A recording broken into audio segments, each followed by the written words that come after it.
Après le département de la Seine-Maritime le 14 janvier, la métropole de Rouen le 8 février, le Conseil régional de Normandie est appelé aujourd'hui à débattre sur le dossier de contournement est de Rouen et sur sollicitation de Monsieur le Préfet à confirmer ou pas son soutien financier à ce projet.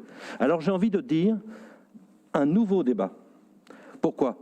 Parce que ce qui change, ce ne sont pas tant les arguments pour ou contre cette autoroute que le contexte financier et politique nouveau dans lequel nous nous trouvons. Tout a été déjà dit concernant les enjeux sanitaires et sociaux, économiques, environnementaux, y compris tout et son contraire, laissant la population d'ailleurs dans la plus grande des confusions. Je prends un exemple.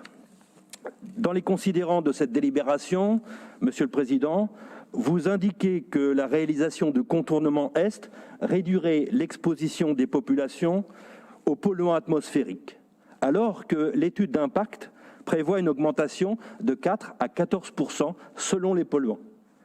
50 000 tonnes de CO2 supplémentaires par an contribueront au réchauffement climatique, alors que vous avez invité de façon pertinente le GIEC normand en décembre dernier pour nous sensibiliser sur les conséquences de ce réchauffement, notamment en matière économique. Autre exemple, vous écrivez, là encore dans les considérants, que les aspects d'intégration paysagère, le traitement des impacts sur les émissions locales et le bruit sont pleinement pris en compte et intégrés au projet. C'est faux. Le dossier ne prévoit pas de financer tous les dispositifs qui viendraient en surcoût. Ainsi, à Saint-Étienne-du-Rouvray, par exemple, les premières maisons se trouveraient à environ 55 mètres d'un viaduc haut de 14 mètres où circuleraient entre 20 000 et 30 000 véhicules par jour. Je ne vais pas multiplier les exemples qui peuvent se retourner selon que l'on est pour ou contre ce projet. Je reviens sur ce qui est nouveau, le contexte. D'abord, le contexte financier. On le sait, il y a 6 ans, l'évaluation du coût global à 886 millions d'euros, qui aujourd'hui paraît largement sous-évalué, devait être pris en charge pour moitié par le concessionnaire et pour l'autre moitié par l'État et les collectivités locales. C'était déjà une première rupture d'égalité entre les contribuables français, puisque jamais une infrastructure routière payante n'a vu un tel niveau d'investissement public au kilomètre parcouru pour éviter que le péage ne soit trop cher. Et sans oublier qu'il existe des métropoles avec des contournements gratuits. Mais depuis la première délibération, apportant le soutien de la région en décembre 2016, il est passé de l'eau sous les ponts. Après le désengagement financier de la communauté d'agglomération Seine-Eure, puis du département de l'Eure, les collectivités restantes se sont réparties un effort supplémentaire de 49 millions d'euros, ce qui constitue en soi, à nouveau, une deuxième rupture d'égalité entre les contribuables de Seine-Maritime et ceux de l'Eure, parce que ceux de l'Eure ne participent pas au financement d'une autoroute qui, pourtant, est prévue sur les 2 départements. Lundi dernier, les élus métropolitains se sont prononcés, majoritairement contre ce projet à 64%, et donc retirent de ce fait le soutien financier de 66 millions d'euros. Monsieur le Président, vous avez parlé de tambouille politique, mais vous devez vous-même être un bon cuisinier. Vous repassez les plats en proposant de passer de 157 millions d'euros à 205 millions d'euros, la participation de la région. Et cela sans recettes supplémentaires, ni financières, ni gastronomiques. Avec 84% de part de financement des collectivités locales, bientôt vous allez pouvoir dire que vous égalez le niveau de participation de l'État. Mais ce faisant, vous accentuez encore la rupture d'égalité entre les habitants de la région.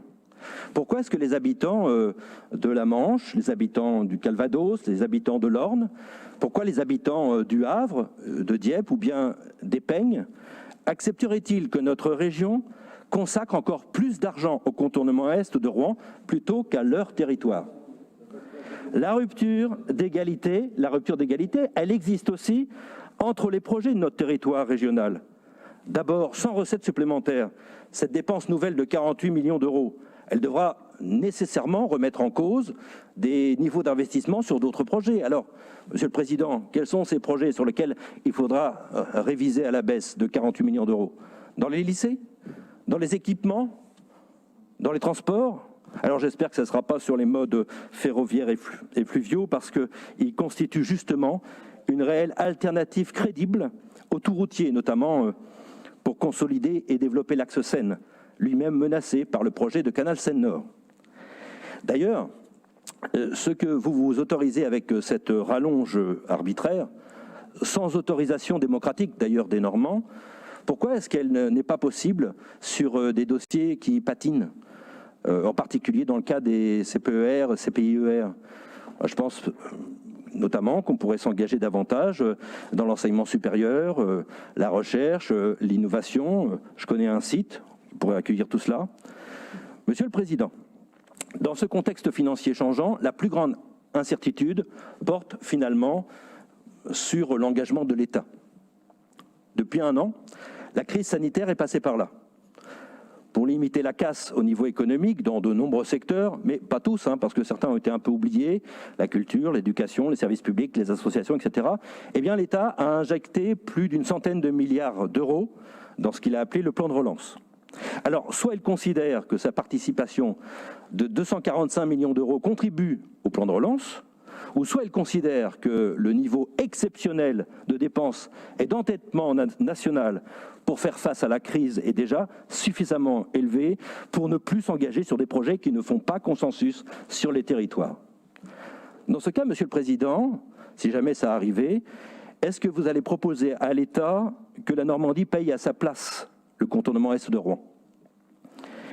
Maintenant, l'autre élément nouveau, c'est le contexte politique. L'État a attendu que l'ensemble des recours ait été purgés en novembre 2020 avant de re-questionner les trois collectivités locales qui participent au financement. Pourquoi? Parce que depuis 2017, les élections municipales sont passées par là. En l'occurrence, la métropole de Rouen, qui n'est d'ailleurs pas une collectivité locale au sens strict, a renouvelé sa gouvernance en juillet 2020. Cette EPCI est constituée d'élus qui représentent les communes. Certaines et certains d'entre eux ont changé d'avis concernant ce projet. C'est leur droit et nous nous en réjouissons. Les élections municipales de 2020 sont les dernières échéances démocratiques. Et même si l'abstention a été plus forte, notamment à cause de la pandémie, elles demeurent un scrutin représentatif apprécié des électeurs devant d'autres échéances telles que les élections départementales et régionales. La décision métropolitaine prise lundi dernier, lundi 8 février, est donc tout à fait légitime et elle a plus de légitimité que les participations supplémentaires que vous proposez, qui sont proposées par le département et la région dont l'élection des assemblées date de 2015. Cela rend d'ailleurs complètement absurde toute proposition de référendum dont on ne saurait même pas quel serait le périmètre. Est-ce que ce serait Rouen, sa métropole, les départements sénomarins et eurois, la région, la France? Cette décision de la métropole de Rouen, elle a été redoutée par de nombreux acteurs économiques et leurs amis de droite. Pourquoi? Parce qu'ils savent que cette autoroute, c'est d'abord un synonyme de la circulation plus rapide pour l'argent et pour les profits. Pour eux, c'est encore le monde d'avant qui prévaut, c'est-à-dire celui des marchés et du capital, alors que pour nous, c'est l'humain et son environnement qui sont prioritaires. Alors, on a assisté à un lobbying surdimensionné et marqueur de la fébrilité de certains. L'exemple le plus caricatural, c'est celui de la CCI.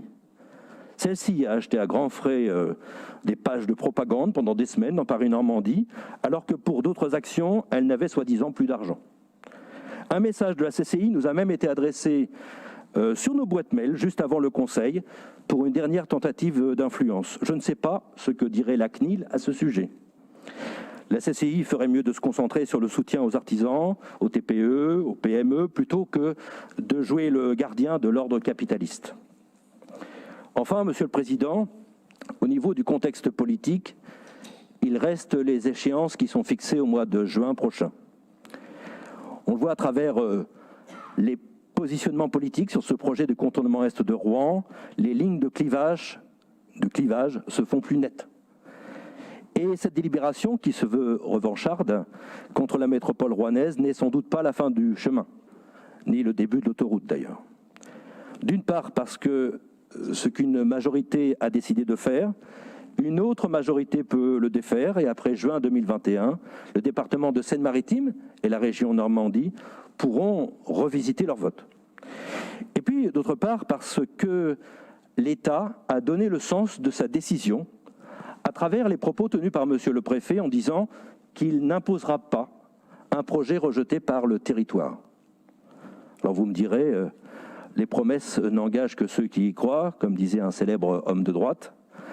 Alors, je m'adresse à vous, chers collègues, si dans cette assemblée, une personne hésite encore, eh bien, je lui conseille d'aligner sa position sur celle de l'actuel ministre des Outre-mer, ancien président du conseil départemental de l'Eure, c'est-à-dire trouver ce projet intéressant et refuser de le soutenir financièrement.